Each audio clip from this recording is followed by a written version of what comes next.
এটা ঠেলিবলৈ সহজ নে টানিবলৈ সহজ তাক আমি চাওঁ।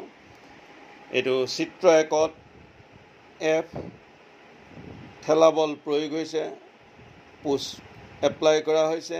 ইয়াৰ দুটা উপাংশ, এটা অনুভূমিক দিশত FX উপাংশ আৰু আনটো অধোমুখী দিশত FY উপাংশই ক্ৰিয়া কৰিছে।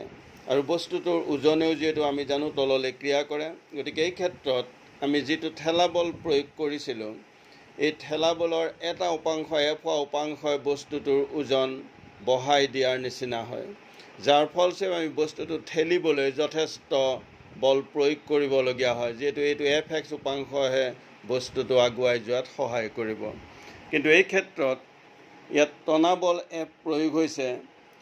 এই বলটোৰ দুটা উপাংশ, এটা অনুভূমিক দিশত উপাংশ FX আৰু আনটো হ'ল উলম্ব দিশত ঊৰ্ধ্বমুখী উপাংশ FY। এই FY উপাংশই বস্তুটোৰ ওজনৰ বিপৰীত দিশত ক্ৰিয়া কৰিছে, গতিকে বস্তুটোৰ ওজন কমাই দিয়া নিচিনা হয়, অৰ্থাৎ বস্তুটো যেন পাতল হৈ গৈছে এনে অনুভৱ হয়। গতিকে FX দিশত বস্তুটোৱে অতি সহজে গতি কৰে। সেয়েহে বস্তু এটা টানিবলৈ সহজ, কিন্তু ঠেলিবলৈ যথেষ্ট টান হয়।